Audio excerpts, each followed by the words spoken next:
Murino misi ni milido sinzi ko nawe ubibona kera bamfata ariko ubuvunira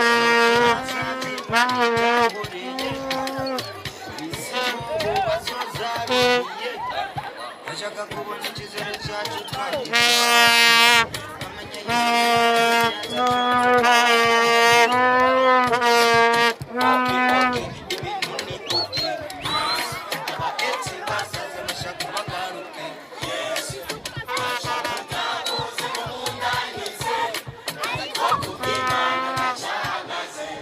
Salam alaikum.